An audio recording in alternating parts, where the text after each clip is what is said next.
Hi and welcome back. Today we're going to do something a little different. I'm going to read a children's story, this fantastic book called Remus Goes to Town. It's the story of a little goat that travels to the big city. Now here at our house we have two goats. We have the little guy, Courbet, and the big guy, Wallace. And they spend the whole day playing and eating. They're very feisty and they're fun creatures to have around. So sit back and enjoy while I read you Remus Goes to Town.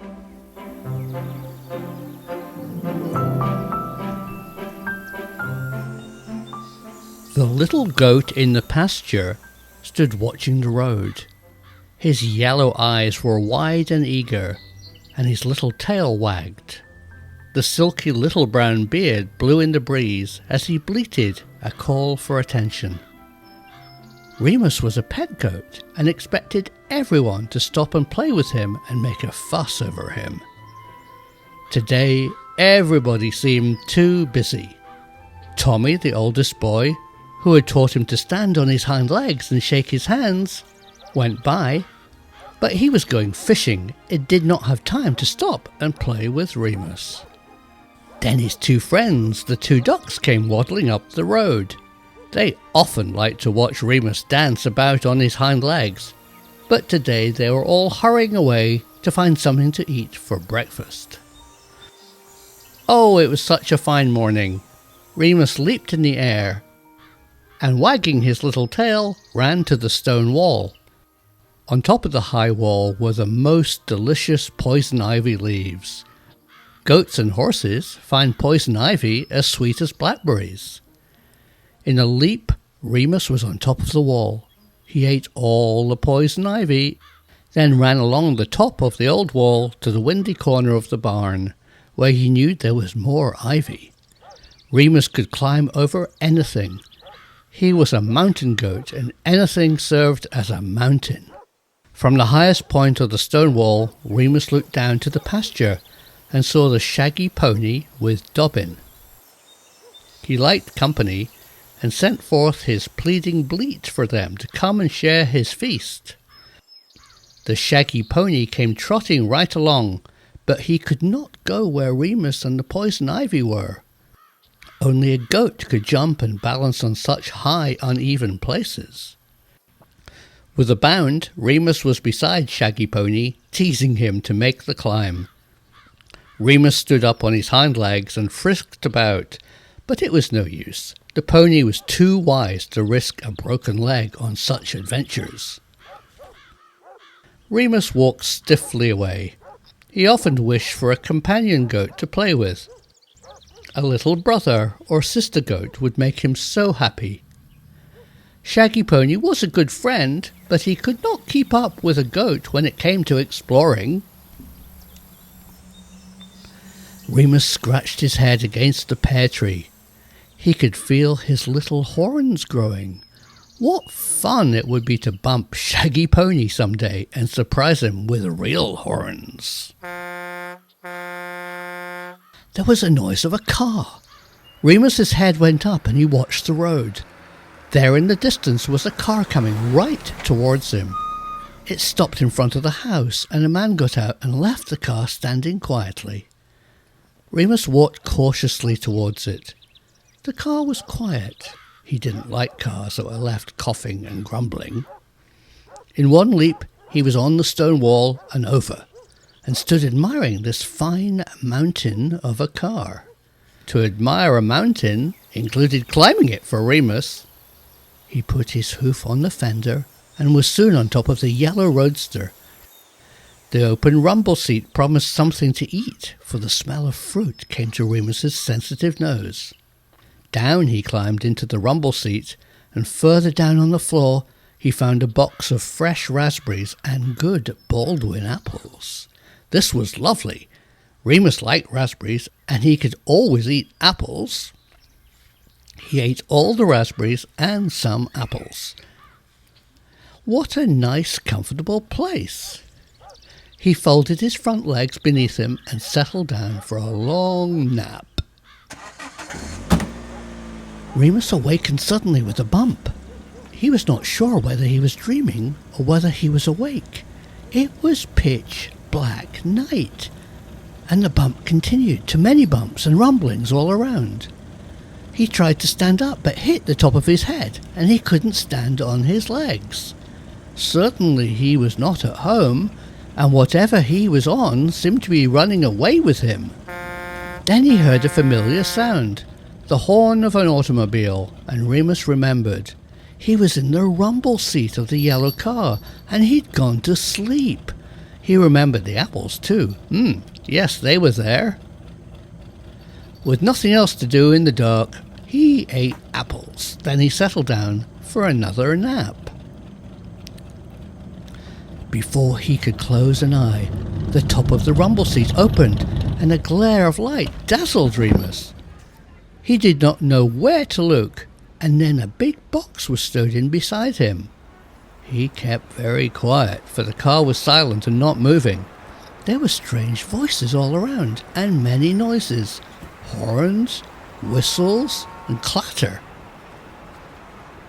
He suddenly realized it was daylight. The dark of the night had disappeared with the opening of the rumble seat. Remus was too curious to sit still for long. He poked his head out just a little way, and he saw the most amazing mountain. It rose right up into the sky, and he knew that even a goat could not climb it. It went straight up, and the walls were flat. There were people going in and coming out. There was a whole row of such mountains. For a long time he stared quietly, his amber eyes filled with great wonder. He had never been in a city before. One thing he was sure of, and that was the kindness of people. If he could not climb the mountain, he would go inside it. With a jump and a scramble, Remus was out of the car and onto the pavement. He went directly towards the open door of the big building. A lady with an umbrella shook it at him, but he didn't have time to play. With a quick little butt at her, he went on his way. He was soon inside the door. To his great surprise, there were stairs in the mountain, beautiful stairs, and no one on them. He would not follow all the people into that crowded little place they were going. He bounded up the stairs. When he turned to see if someone was following, he saw a strange thing. All the people in that crowded little cage were going up. Their feet disappeared. Standing still in bewilderment, he saw in another place the feet of people coming down. The gate swung back, and like his little friends the sheep, they followed each other out of the cage. He had never seen people behaving so strangely.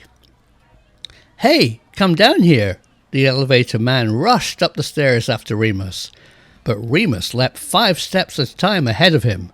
At the top of the stairs, Remus hopped, skipped and jumped down the corridor, right into a man carrying packages. He did not mean to upset the man and send his bundles flying. It all happened before he knew it. Very frightened, he turned to hide somewhere where the man could not be cross with him. He ran into one of the elevators that was going down.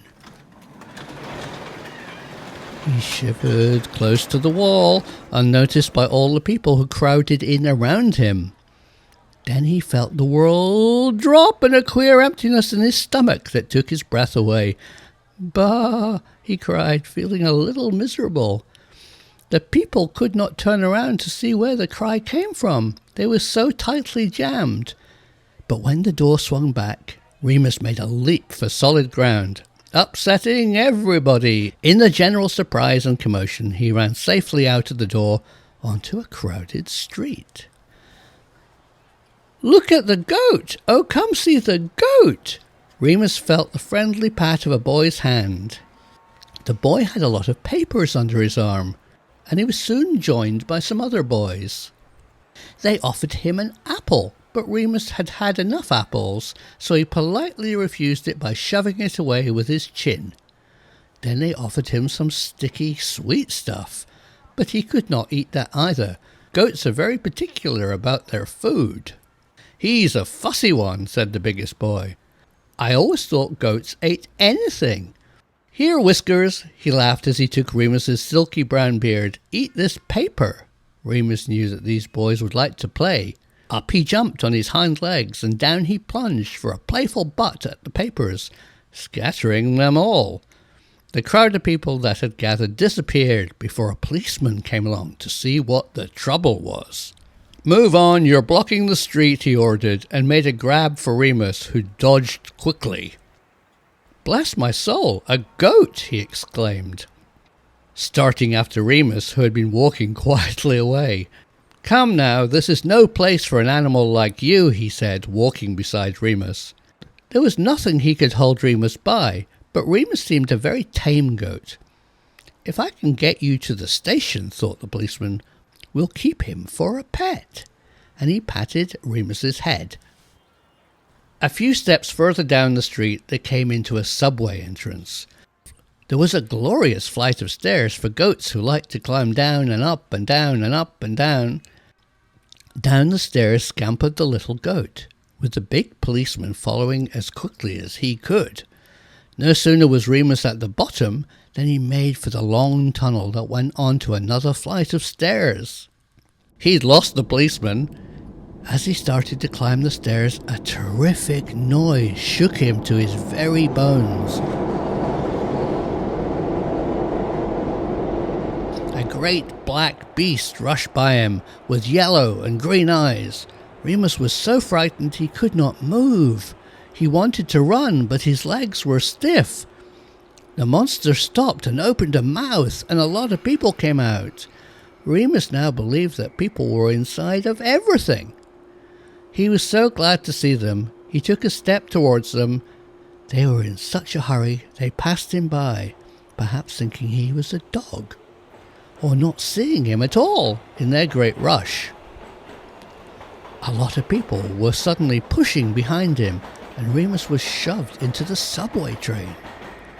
He was surrounded by legs. He swayed and fell against all of them. "Come on, no dogs here. Who owns him?" asked the brakeman. No one answered. Then a voice said, "It's a goat. Whose goat?" Remus felt too unsteady to even venture to be friendly. There was a terrific noise that rumbled up from the ground. With a grinding of wheels and a jerk, the train stopped at last. The door in front of Remus's nose slid back, and he almost fell out with all the people crowding behind him. One or two tripped over him. "What is the matter with people today?" worried Remus. "They're always falling down. Dear me, dear me." He leaned against the wall of the subway stairs to let them all go by. He hoped now that no one would notice him. It seemed to cause too much trouble. Remus lowered his head in quiet despair. He suddenly realized he was a lost goat. He wished Dobbin was near, and the shaggy pony. He wanted to be back on the stone wall eating poison ivy. He was hungry and lonesome and far from the farm. He wanted to cry, but did not dare make more of a sound than a little whimpering bleat down in his throat. An old gentleman went up the stairs slowly. Remus watched his black shoes and grey spats. He decided to follow them. They seemed nice and in some way friendly. Out on the street, Remus followed the old gentleman at a respectful distance.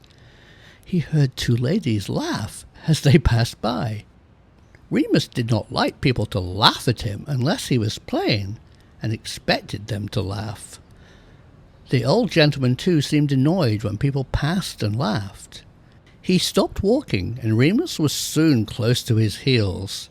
Feeling he was a friend, Remus pushed his head against the old gentleman's hand. "Well, well," exclaimed his new friend. So you've adopted me, ha ha ha ha. He patted Remus and waved his cane at him. Go home now, he ordered as he stepped into a taxicab. Left alone again, Remus looked around to see where he should go. He would like to find his way home. At the end of the street, he caught a glimpse of green and trotted over to investigate a flower store. He chewed up very delicious prickly hedges and some potted plants. As no one was around, he butted open the door. He was really in a very quiet neighborhood. Inside the flower shop he found stalls of roses and lilies and some orchids that went down like cream puffs. Remus had never tasted such lovely food. His little nose wrinkled with satisfaction as he had been quite hungry. He was eating some lovely roses when a tall man ran into the store. With a great cry of many strange words, he chased Remus all around the long table in the center of the store. Allez, allez! Oh, what is the beast? Poor Remus was so frightened, he climbed over flower pots onto the table, throwing over great jardinières and vases of beautiful flowers. He'd sure he'd been naughty, but he'd not meant to be. Suddenly he started bleating. Bah! Bah! He cried in his loudest voice. The tall man stopped running for a second, and in that second Remus was out of the door. He ran without stopping for a great distance, avoiding people or surprising them. He ran through streets, gardens, plots, backyards, over hedges, and across scattered lots, even through a park where even the greenest grass could not tempt him. At last he came to open fields and friendly trees. Stopping to rest under a great green oak, Remus saw a spotted dog with flopping ears coming towards him. He looks thirsty too, thought Remus, as the little fellow came up and said, Hello! Remus was glad to have a friend. The lost dog and the lost goat trotted down the highway together, hoping to find their own homes. They soon came to a small bridge and scrambled down the bank to running water where they drank and drank. The little hunting dog was very sure they were near where he lived. He had chased a rabbit too far and found it a longer distance back home than he had thought. Why Remus should enjoy eating clover and other strange grass things was more than he could understand. He was anxious to get back to his own home and dig up the good bone he had buried the day before. Remus gave up the clover to hurry along beside his friend, and on they went for miles. The moon was just showing over the hill when they came to a stony brook in a green pasture. The little dog scampered and wagged his tail. Yip! We're home, he barked. They crossed over mossy stones and ran through the pastures to a big barnyard. Remus climbed over the stone wall, and the little dog went underneath the barway. He trotted right to his very own house. Remus followed him in great curiosity. What a nice house! Remus went right inside and folded his legs under him as he lay down to rest. He was so very tired. The little dog dug up his bone and brought it in with him for his supper.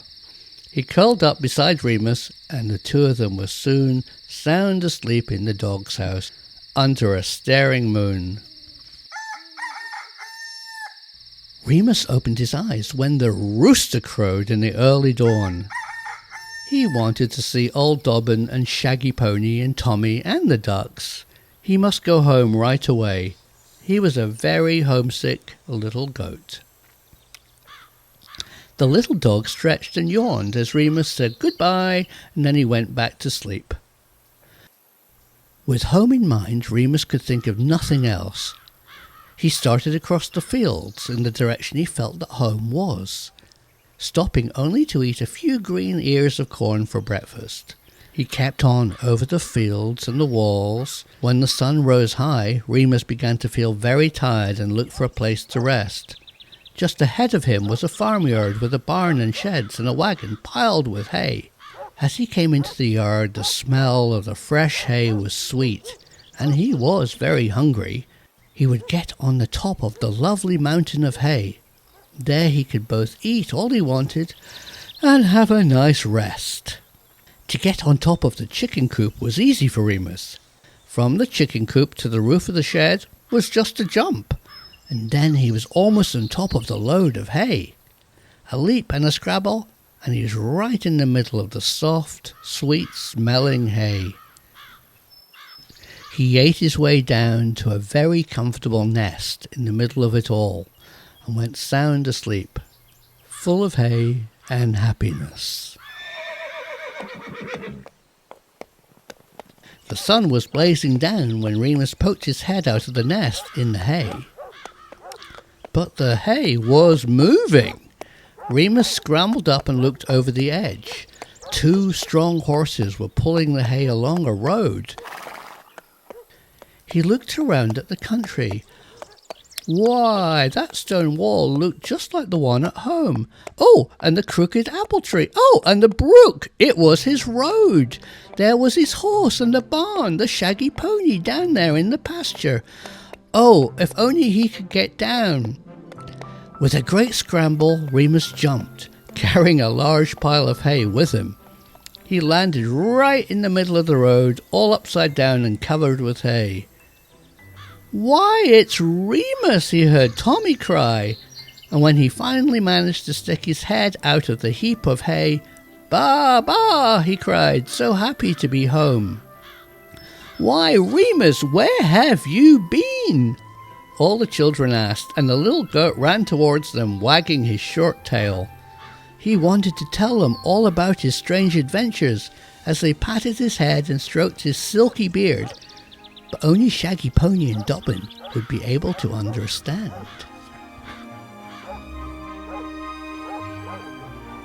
So he ran towards the pasture to look for them. Remus was so happy to be home. As he ran over the grass, he called to Shaggy Pony and old Dobbin. They came running up from the pasture.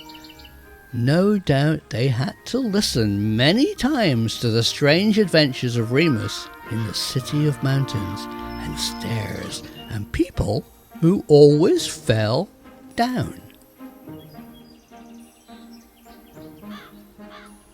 The end.